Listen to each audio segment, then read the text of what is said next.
Hello developers. स्वागत है आपका हमारे योगेश डेवज़ोन यूट्यूब चैनल पर। तो फ्रेंड, इस वीडियो में हम कंडीशनल ऑपरेटर को डिटेल में सीखने वाले हैं। तो गाइस, वीडियो को स्टार्ट करने से पहले आप सभी को दिल से रिक्वेस्ट करता हूँ कि हमारे योगेश डेवज़ोन चैनल को सब्सक्राइब करना ना भूलें। तो चलिए आज के वीडियो को स्टार्ट कर।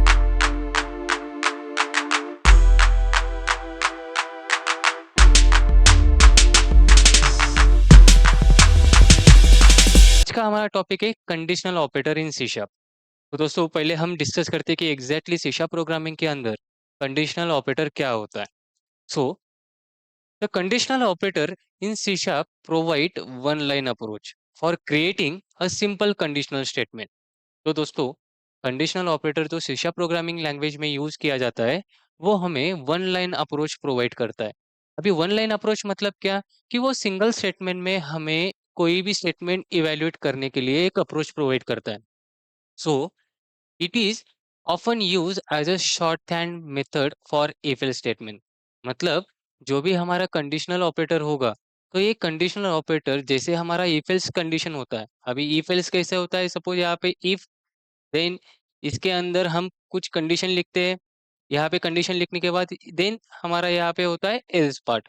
तो नंबर ऑफ लाइन का कोड लिखने से अच्छा हम या डेवलपर क्या करते हैं, कंडीशनल ऑपरेटर का यूज करते हैं।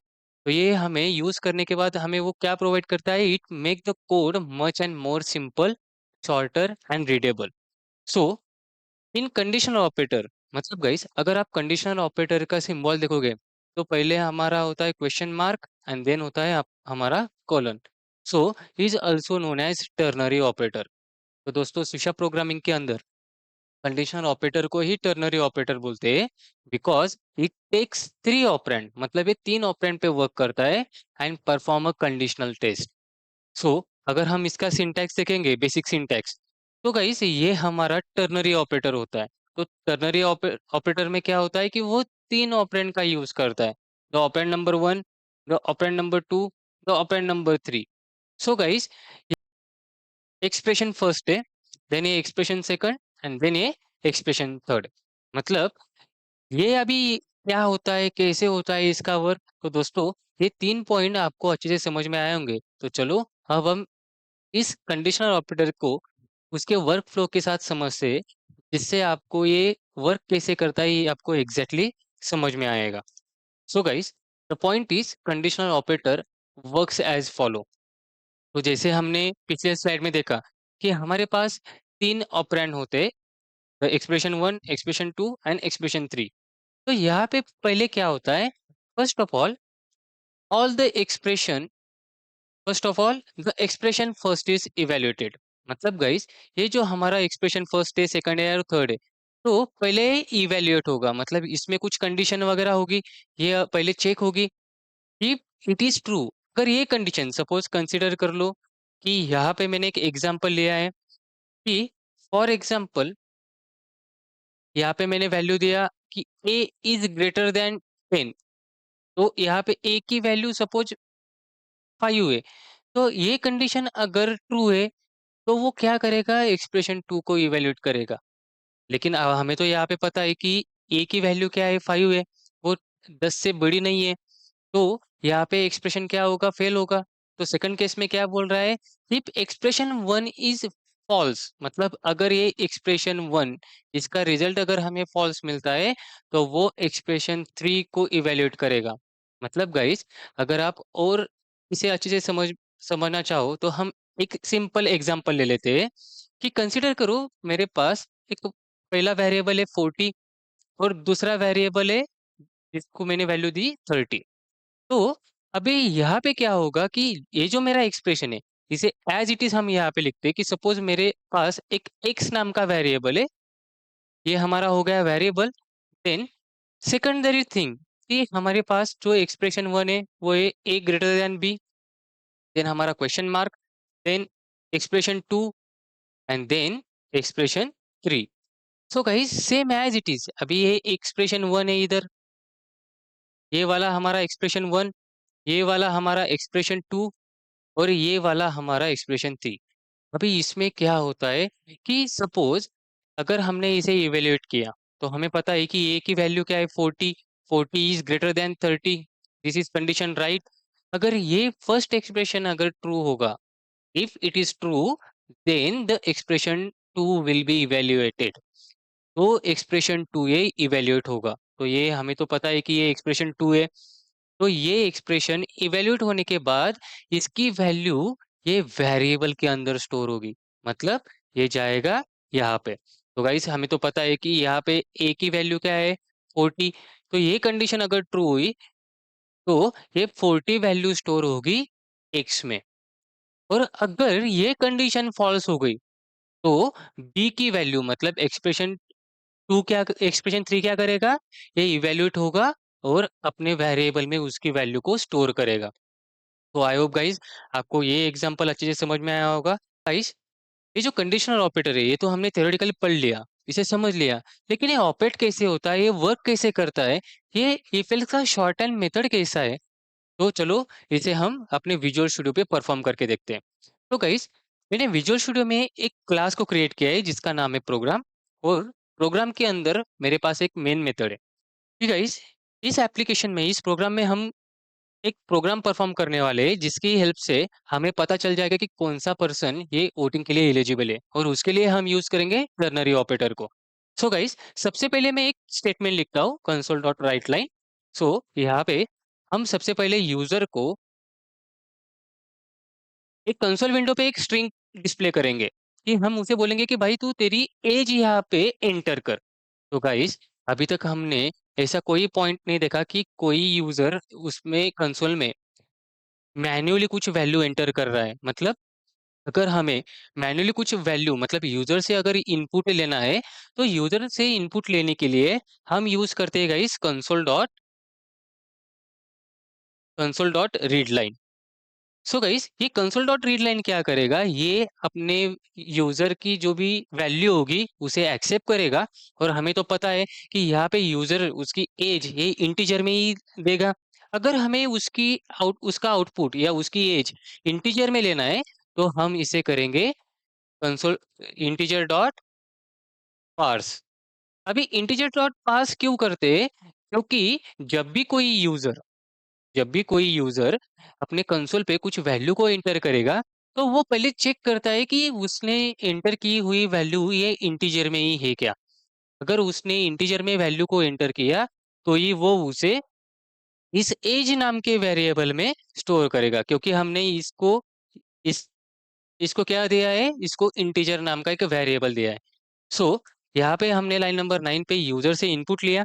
इन यूजर से इनपुट लेने के बाद हम अभी क्या करेंगे, एक वेरिएबल क्रिएट करेंगे कि जिसकी हेल्प से हमें वो अपना रिजल्ट डिस्प्ले करेगा।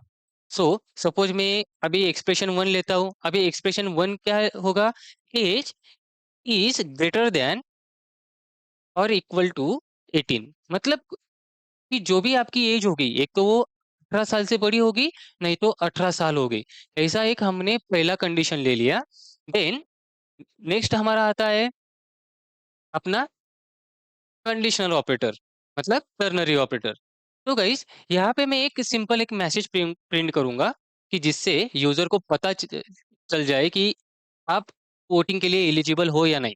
तो you are eligible for vote.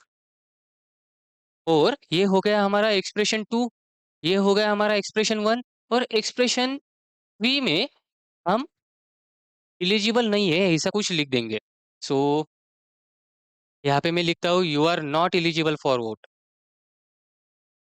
So guys अगर हमने ये कंडीशनल ऑपरेटर सपोज ये अगर कंडीशन इसकी ट्रू हुई, तो ये क्या करेगा, एक्सप्रेशन टू को इवेल्युएट करेगा और एक्सप्रेशन टू की वैल्यू को इस रीजन में स्टोर करेगा।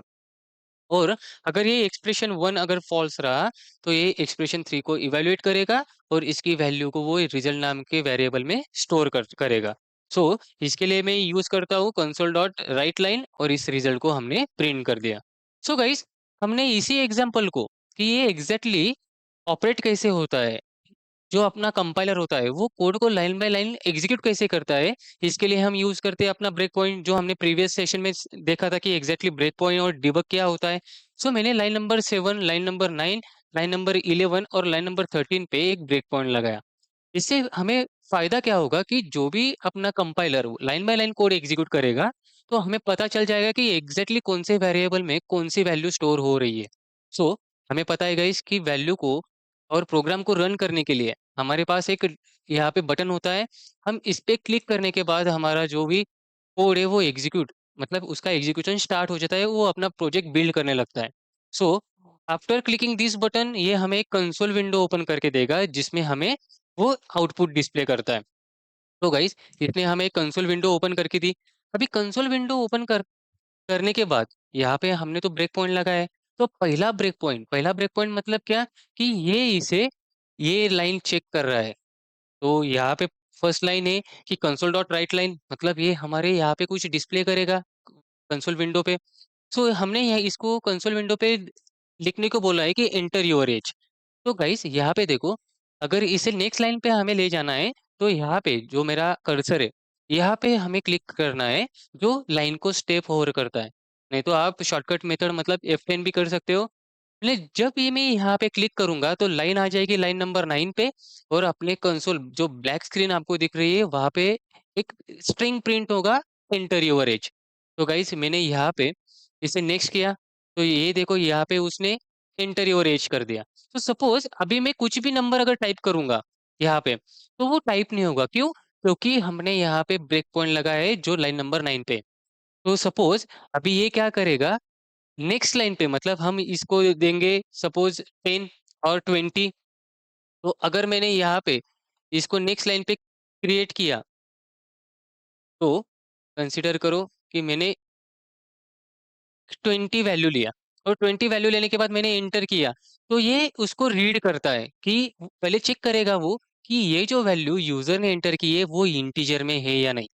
तो गाइस अगर ये वैल्यू इंटीजर में होगी, तो वो एज नाम के वेरिएबल में स्टोर हो जाएगी। यहाँ पे आपको दिख रहा होगा कि एज में अभी 20 वैल्यू जो हमने यहाँ पे टाइप किया है, ये यूज़र ने टाइप किया है with the help of keyboard. So यहाँ पे एज नाम के वेरिएबल में इसने क्या किया 20 वैल्यू को स्टोर कर दिया। तो अभी देखो अभी रिजल्ट मतलब लाइन नंबर 11 पे अपना ब्रेक पॉइंट है। तो रिजल्ट नाम के वेरिएबल में अभी कुछ नहीं है। रिजल्ट नाम के वेरिएबल में अभी नल है। तो इसका डेटा टाइप हमने स्ट्रिंग लिया है क्योंकि हमने जो एक्सप्रेशन 2 और एक्सप्रेशन 3 लिया है वो एज़ अ स्ट्रिंग यहाँ पे मेंशन किया है। सो गाइस अगर आप यहाँ पे ध्यान से देखोगे तो हमारा एक्सप्रेशन फर्स्ट मतलब यहाँ पे एज में है वैल्यू 20 और एज इज ग्रेटर देन और equal to 18। This is true condition. तो एक्सप्रेशन फर्स्ट अगर हमारा ट्रू होता है, तो वो हमारा एक्सप्रेशन 2 को इवैल्यूएट करता है। अगर एक्सप्रेशन 2 इवैल्यूएट होगा, तो वो एक्सप्रेशन 2 इस रिजल्ट नाम के वेरिएबल में स्टोर हो जाएगा। अभी देखो अभी यहाँ पे नल ये वैल्यू वो हमें रिटर्न कर रहा है, लेकिन जब मैं इसे नेक्स्ट लाइन पे लेके जाऊँगा, तो अभी यहाँ पे रिजल्ट में देखो उसने इस रिजल्ट नाम के वेरिएबल में एक्सप्रेशन 2 को स्टोर किया है। तो एक्सप्रेशन 2 क्या है? You are eligible for vote. तो अगर हम इसे नेक्स्ट करेंगे, तो यहाँ पे अपना कंसोल विंडो देखो, वो हम उसने हमें दिया है you are eligible for vote. अभी मैं जो उसका यूज़र इनपुट है, वो अभी मैं फॉल्स देता हूँ। सो अभी मैं 17। तो गाइस हमें पता है कि अगर यूज़र ने 17 वैल्यू दिया है, तो एज नाम के वेरिएबल में वो वैल्यू क्या आ जाएगी 17। तो 17 ये 18 से छोटी वैल्यू है, लेकिन यहाँ पे ये कंडीशन फॉल्स हो रही है। इसलिए टर्नरी ऑपरेटर क्या करता है, if the condition first is और expression first is false, then it will evaluate the expression 2 and the value of expression 2 will be store into the result variable. So अगर मैंने इसे एंटर किया, तो please see the output. वो हमें बोलता है you are not eligible for vote. मतलब उसने क्या किया एक्सप्रेशन 3 को इवैल्यूएट किया और रिजल्ट नाम के वेरिएबल में स्टोर किया। देन गाइस आपको इस प्रोग्राम में एक डाउट जरूर आया होगा कि योगेश, यहाँ पे जो लाइन नंबर 9 है उसमें हमें पार्स इंट करने की क्यों जरूरत पड़ी। तो गाइस कंसिडर करो हमने अपना कोड रन किया और यहाँ पे मैंने वैल्यू पॉइंट में दी 10.5। तो यहाँ पे हमें होल वैल्यू चाहिए। तो अगर मैंने यहाँ पे एंटर किया then it will give an exception. तो देखो उसने हमें एरर दिया। वो हमें क्या बोल रहा है, system format exception, the input string 10.5 was not correct to the format. ये हमें ऐसा क्यों बोल रहा है? क्योंकि हमने उससे इंटीजर में ही वैल्यू एक्सेप्ट करने को बोला है। लेकिन यूजर क्या करता है, यूजर पॉइंट में अगर वैल्यू देता है, तो वो उसको रिजल्ट डिस्प्ले नहीं करेगा। तो आई होप गाइस कि आपको पार्सिंट क्या होता है या यूज़र से इनपुट कैसे लेते हैं, उसके लिए क्या स्टेटमेंट होता है और साथ ही में टर्नरी ऑपरेटर क्या होता है, क्यों यूज़ करते हैं और कैसे यूज़ करते हैं, ये आपको अच्छे से समझ में आया होगा। तो दोस्तों, आशा करता हूँ कि आज का वीडियो आपको अच्छा लगा होगा। तो मिलते हैं नेक्स्ट वीडियो में, तब तक के लिए धन्यवाद।